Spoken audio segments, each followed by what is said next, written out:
ಶುಭಾಶಯಗಳು ಸರ್. ಇವತ್ತಿನ ದಿನನೇ ಗುರು ಪೌರ್ಣಿಮೆ ಇದೆ ಹಾಗೂ ಏನು ಕುಮಾರಸ್ವಾಮಿ ಅವರು ಇವತ್ತಿನ ದಿನನೇ ಅಭಿನಂದನೆ ಕಾರ್ಯಕ್ರಮಕ್ಕೆ ಬಂದಿದ್ರು. ಜೊತೆಗೆ ನಿಮ್ಮ ಅಭಿಮಾನಿಗಳು ಹಿತೈಷಿಗಳು ನಿಮಗೆ ಶುಭ ಹಾರೈಸಕ್ಕೆ ಬಂದಿದ್ರು. ಈ ಸಂದರ್ಭದಲ್ಲಿ ಏನು ಹೇಳಕ್ ಬಯಸ್ತೀರಾ ಸರ್?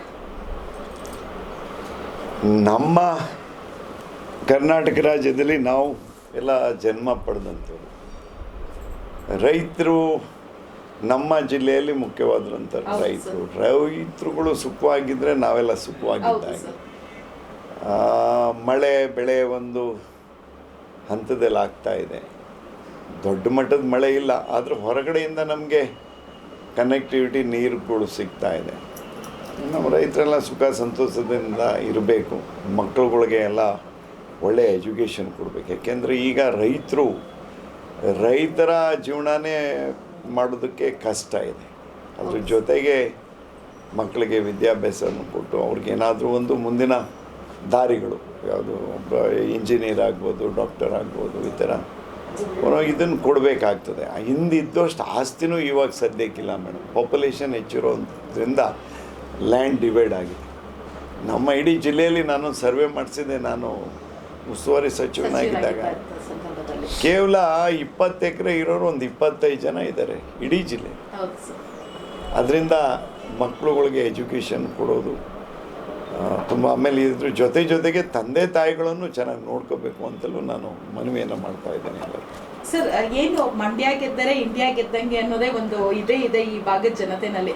ಅದರಲ್ಲಿ ಮಂಡ್ಯದಿಂದ ನೀವೆಲ್ಲ ಹಾರಿಸಿ ಕಳಿಸಿದಂಥ ಕುಮಾರಣ್ಣವ್ರು ಇವತ್ತು ಅಭಿನಂದನಾ ಸಮಾರಂಭ ಇಟ್ಕೊಂಡಿದ್ರೆ, ಮತ್ತೆ ಏನು ಉತ್ತಮವಾದ ಒಂದು ಸಚಿವ ಸ್ಥಾನನೂ ಸಿಕ್ಕಿದೆ. ಅದ್ರ ಬಗ್ಗೆ ಏನು ಹೇಳ್ತೀರಾ ಸರ್ ಈ ಸಂದರ್ಭದಲ್ಲಿ? ಮತ್ತೆ ಕಾರ್ಯಕ್ರಮನೂ ಯಶಸ್ವಿ ಆಯಿತು. ಹೌದು. ಇವಾಗ ನಾವು ಅಲಯನ್ಸ್ ಆಗಿರೋದ್ರಿಂದ ಕುಮಾರಣ್ಣ ಅತಿ ಹೆಚ್ಚು ಬಹುಮತದಿಂದ ಗೆದ್ದಿದ್ದಾರೆ. ನಮ್ಮೆಲ್ಲರಿಗೂ ಒಂದು ಸರ್ಟಿಫಿಕೇಟ್ ಸಿಗ್ತಾ ಇದೆ. ನಾವು 7 ಜನ ಏನು ಕ್ಯಾಂಡಿಡೇಟ್ಗಳಾಗಿದ್ದು ಬಿ ಜೆ ಪಿಯಿಂದ ನಮ್ಮ ಮಂಡ್ಯ ಜಿಲ್ಲೆಯಲ್ಲಿ. ಅದೇನಾದರೂ ಮೊದಲಾಗಿದ್ದರೆ ಕಾಂಗ್ರೆಸ್ಸು ಈ ದಿನ ಕಾಂಗ್ರೆಸ್ ಸರ್ಕಾರದಲ್ಲಿ ಇರ್ತಿರ್ಲಿಲ್ಲ. ನಾವು ಅಲಯನ್ಸ್ ಆಗಿ JDS ಮತ್ತು BJP ಅಲಯನ್ಸ್ ಆಗಿದ್ದರೆ ಸರ್ಕಾರನೇ ನಮ್ದು ಇರ್ತಾಯಿತ್ತು. ಮುಂದೆ ಬರುವಂಥ ದಿನಗಳಲ್ಲಿ ನಾವು BJPಯವರು JDS ಅವರು ಅಲಯನ್ಸ್ ಆಗಿ ZPTP ಇರ್ಬೋದು, ಮುಂದೆ ಬರುವ ಬೇರೆ ಚುನಾವಣೆಗಳನ್ನು ಅದರಲ್ಲೆಲ್ಲ ಹಂಚ್ಕೊಂಡು ರಾಜಕಾರಣ ಮಾಡಬೇಕಾಗಿ. ಯಾಕೆಂದರೆ ಕುಮಾರಣ್ಣನು BJPಯನ್ನು ಒಪ್ಕೊಂಡ್ರು. ಮೊದಲು BJP ಬಗ್ಗೆ ಅವ್ರಿಗೆ ಇದ್ದ ಭಾವನೆಗಳು ಈಗ ಚೇಂಜಸ್ ಆಗಿದೆ.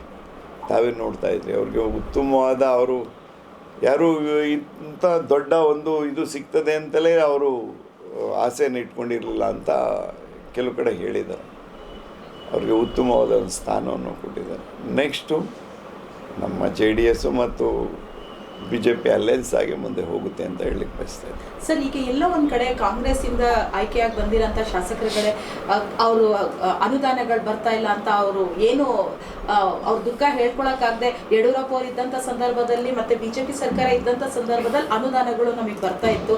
ಈಗ ನಾವು ಕ್ಷೇತ್ರಕ್ಕೆ ಹೋಗೋಕ್ಕಾಗ್ತಾ ಇಲ್ಲ, ವಿಧಾನಸಭಾ ಕ್ಷೇತ್ರಗಳ ಅಭಿವೃದ್ಧಿ ಮಾಡೋಕ್ಕಾಗ್ತಾ ಇಲ್ಲ ಅಂತ ಅವರೇ ಎಲ್ಲೋ ಒಂದು ಕಡೆ ಕೈ ಇಸಿಕೊಳ್ಳೋದು. ಎಲ್ಲಿಂದ ಬರುತ್ತೆ ಮೇಡಮ್? ಎಲ್ಲಿಂದ ಹಣ ಬರುತ್ತೆ? ರೆವಿನ್ಯೂ ನಮಗೆ ಮೆಜಾರಿಟಿ ಸ್ಯಾಲರಿ ಮತ್ತು ನಮ್ಮ ಗೌರ್ಮೆಂಟ್ ಈಗ ಒಂದು 10,000 ಕೋಟಿ ಹೆಚ್ಚುತ್ತೆ. ಆಮೇಲೆ ಯೋಜನೆಗಳನ್ನು ಕೊಟ್ಟರು. ಕ್ಯಾಲ್ಕುಲೇಷನ್ ಇರಬೇಕಿತ್ತು. ಕ್ಯಾಲ್ಕುಲೇಷನ್ ಇಲ್ಲದೇ ಅವರು ಸರ್ಕಾರ ತರಬೇಕು ಅನ್ನೋದಕ್ಕೋಸ್ಕರ ಏನೇನೋ ಅಲೌನ್ಸ್ ಮಾಡ್ಬೋದು. ಈಗ ಅವ್ರಿಗೆ ಕಷ್ಟ ಆಗ್ತಾ ಇದೆ ನೋಡಿ. ಚುನಾವಣೆ ಮಾಡೋದಕ್ಕಾಗಲಿ ಅದಕ್ಕಾಗಲಿ ಸ್ಕ್ಯಾಂಡಲ್ಗಳು. ಆಮೇಲೆ ಯಾರಾದರೂ ಕೇಳಿದ್ರೆ ಅವರೇ ಮೈಯನ್ನು ಪರ್ಚ್ಕೊಳ್ಳುವಂಥ ಸಂದರ್ಭ ಬಂದಿದೆ. ಅವರು ಏನು ಖುಷಿಯಾಗಿಲ್ಲ ಸರ್ಕಾರ ನಡೆಸೋದ್ರಲ್ಲಿ. ಅವ್ರಿಗೇನು ಖುಷಿ ತಂದಿಲ್ಲ ಅಂತ ನಾನು ಹೇಳಿಕ್ಕೆ ಬಯಸ್ತಾರೆ. ಸರ್, ಇದೇ ಸಂದರ್ಭದಲ್ಲಿ ಏನು ವಿಧಾನಸಭಾ ಅಧಿವೇಶನನ ಮಕ್ಕಳು ವೀಕ್ಷಣೆ ಮಾಡಕ್ಕೆ ಹೋಗಿದ್ರು ಮೊನ್ನೆ ದಿನದ. ಅದರಲ್ಲಿ ಏನು ನಿಮ್ಮ ರಾಜ್ಯಾಧ್ಯಕ್ಷ ಆದಂಥ ವಿಜೇಂದ್ರ ಸರ್ ಅವ್ರನ್ನೆಲ್ಲ ಸುಮ್ಮನೆ ಅವ್ರಿಗೆಲ್ಲ ಒಂದು ವಿಶ್ ಮಾಡಿ ಅವ್ರು ಶೇಕ್ ಹ್ಯಾಂಡ್ ಮಾಡಿ ಏನು ಇವತ್ತಿನ ದಿನ ವಿದ್ಯಾರ್ಥಿಗಳು ಇರ್ಬೋದು, ಮುಂದಿನ ದೇಶದ ಒಳ್ಳೆ ಪ್ರಜೆಗಳಾಗ್ತಾರೆ ಅಂತ ಅಧಿವೇಶನ ನೋಡೋದಕ್ಕೆ ಅವ್ರಿಗೆ ಅನುಕೂಲ ಮಾಡಿಕೊಟ್ಟಿದ್ರು ಸರ್. ಅದ್ರ ಬಗ್ಗೆ ತಮ್ಮ ಅಭಿಪ್ರಾಯ ಏನು ವ್ಯಕ್ತಪಡಿಸ್ತೀವಿ? ಮಾಡಬೇಕು. ನಮ್ಮ ದೇಶದ ಭವಿಷ್ಯ ಮಕ್ಕಳು. ಹೌದು ಸರ್, ಅವ್ರಿಗೆ ಅವಕಾಶ ಕೊಡಲೇಬೇಕು ನಾವು. ಏನು ನಡೀತಾ ಇದೆ ಅನ್ನೋದನ್ನು ಅವ್ರು ತಿಳ್ಕೊಬೇಕಾಗ್ತದೆ. ಅವ್ರೂ ತಿಳ್ಕೊಬೇಕು, ಮುಂದೆ ರಾಜಕಾರಣಿ ಆಗಬೇಕಾ ನಾನು, ಬಿಸ್ನೆಸ್ ಮ್ಯಾನ್ ಆಗಬೇಕಾ, ಇದಾಗಬೇಕಾ, ನಾನು ಡಾಕ್ಟ್ರ್ ಆಗಬೇಕಾ ಅನ್ನೋದು ತೀರ್ಮಾನಕ್ಕೆ ಬರಬೇಕಲ್ಲ. ಅದನ್ನು ಇಂಟ್ರೆಸ್ಟ್ ಇರಬೇಕು. ಸಬ್ಜೆಕ್ಟ್ ಇರುತ್ತೆ ಎಷ್ಟೋ ಮಕ್ಕಳಿಗೆ. ಬೇಕು ಮಕ್ಳಿಗೆ ಪ್ರತಿಯೊಂದೂ. ಇವಾಗ ನಾವು ಮೊದಲಿದ್ದದಕ್ಕೂ ಇವಾಗ ವ್ಯತ್ಯಾಸ ಇದೆ ಮೇಡಮ್. ನಾವೇನಾದ್ರೂ ಮನೇಲಿ ಮಾಡ್ತಾಯಿದ್ರು ಮಕ್ಳಿಗೆ ಹೇಳಬಾರ್ದು ಅನ್ನೋದೊಂದಿತ್ತು. ಈಗ ಮಕ್ಕಳು ಮಾಡಬಾರ್ದು ಅನ್ನೋದೊಂದು ಬಂದಿದೆ. ಅದರಲ್ಲಿ ನಮ್ಗೆ ಅನುಕೂಲ ಆಗುತ್ತೆ ಬರುವಂಥ ದಿನಗಳು. ಸರ್ ಈಗೇನು ನಿಮಗೆ ವಿಶ್ ಮಾಡಕ್ಕೆ ಬಂದಿರೋರಿಗೆಲ್ಲ ಒಂದು ಅಭಿನಂದನೆ. ಈ ದಿನ ನಮ್ಮ ತಾಲೂಕೆ ಅಲ್ಲ, ಇಡೀ ಜಿಲ್ಲೆ, ನಮ್ಮ ರಾಜ್ಯದಿಂದಲೇ ಎಷ್ಟೋ ಜನ ಫ್ರೆಂಡ್ಗಳು ಫೋನ್ಗಳು ತುಂಬ ಬಂದಿವೆ ಮೇಡಮ್. 2 ಫೋನನ್ನು ತುಂಬ ಹೋಗಿದೆ. ಅವಾಗೆಲ್ಲ ರಿಟರ್ನ್ ಕಾಲ್ ಮಾಡಬೇಕಾಗಿದೆ. ಎಲ್ಲರಿಗೂ ನಾನು ಅಭಿನಂದನೆ. ಇಷ್ಟು ಪ್ರೀತಿ ವಿಶ್ವಾಸದಿಂದ ನೀವು ನೆನ್ಕೊಂಡು ನಮಗೆ ಒಂದು ಶುಭಾಶಯ ಹೇಳ್ತಾ ಇರೋದು ಅದು ನನ್ನ ಭಾಗ್ಯ, ನನ್ನ ಅದೃಷ್ಟ ಅಂತ ಹೇಳಿ ಬಯಸ್ತಾರೆ. ಈ ಮೂಡಾದಲ್ಲಿ ಆದಂಥ ಹಗರಣಗಳು ಮತ್ತು ಈಗ ವಾಲ್ಮೀಕಿ ನಿಗಮದಲ್ಲಿ ಆದಂಥ ಏನು 187 ಕೋಟಿ ಮೇಡಮ್, ಅದ್ರ ಬಗ್ಗೆ ಎಲ್ಲ ಚರ್ಚೆ ಆಗಿದೆ. ಈಗ ಅವರು ಅದನ್ನ ಕೆಸರೇರ್ ಚಟ ಅನ್ಕೊಂಡು ನೀವಿದ್ದಾಗಿಂದನೂ ಆಗಿದೆ. ಮೂಡಾದಲ್ಲಿ ಹಗರಣ ಕುಮಾರಸ್ವಾಮಿ ಅವರಿದ್ದಾಗಿಂದನೂ ಆಗಿದೆ. ಅದು ಹಿಂದಿನ ಪೀಳಿಗೆ ಇದರಿಂದನೂ ಆಗಿದೆ. ಅದ್ರ ಬಗ್ಗೆ ನಾನು ಟಿಪ್ಪಣಿ ಮಾಡೋಕ್ಕೆ ಹೋಗಲ್ಲ ಮೇಡಮ್. ಯಾಕೆಂತೇಳಿದ್ರೆ ಟಿಪ್ಪಣಿ ಮಾಡೋಕ್ಕೆ ಹೋಗಲ್ಲ. ಯಾಕೆಂತೇಳಿದ್ರೆ ಈಗ ಎಲ್ಲರೂ ಇರೋ ಟೈಮ್ನಲ್ಲಿ ಆಗಿದೆ ಅಂತ ನೀವು ಹೇಳ್ತಾ ಇದ್ದೀರಿ. ನಡೀತಾ ಇದೆ ಕಲಾಪ, ಗಲಾಟೆ ಮಾಡ್ತಾ ಇದ್ದಾರೆ. ನಾವು ಹೊರಗಡೆ ಮೈಸೂರಿನಲ್ಲೂ ಮಾಡ್ದು, ಇದ್ರಲ್ಲೂ ಮಾಡಿದ್ವಲ್ಲ, ಬೆಂಗಳೂರಿಂದ ಮೈಸೂರವರೆಗೂ ಅದು ಆಯ್ತಲ್ಲ ಸರ್ ಲಾಸ್ಟ್ ವೀಕಲ್ಲಿ. ಸರ್ ಇನ್ನು ವಿಶ್ ಮಾಡಿರಿ ಸರ್ ತಾವ್ಯಾರು ಅವ್ರಿಗೆ ಶುಭ ಬರ್ತಡೆ ಒಂದು ವಿಶ್ ಮಾಡಿ ಅಲ್ಲಿ ನೋಡ್ಕೊಳ್ಳಿ. ಮಂಜೆ ಮಾಡಿಬಿಡಿ.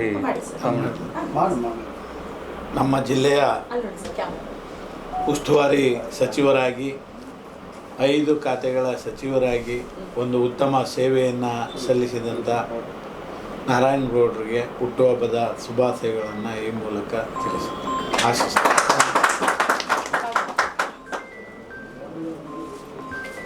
ನಮ್ಮ ತಾಲೂಕಿನಲ್ಲೇ ಆಧುನಿಕ ಭಗೀರಥ ಅಂತಲೇ ಅವ್ರನ್ನ ಭಾವಿಸಿದ್ದಾರೆ ನಮ್ಮ ತಾಲೂಕಿನ ಜನತೆ.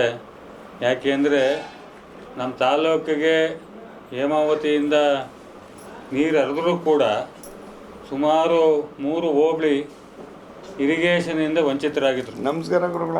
ಅಂಥ ಸಂದರ್ಭದಲ್ಲಿ ಸುಮಾರು ಒಂದು ಸಂತೆಬಾಚಹಳ್ಳಿ ಹೋಬಳಿಗೆ 15 ಕೋಟಿ,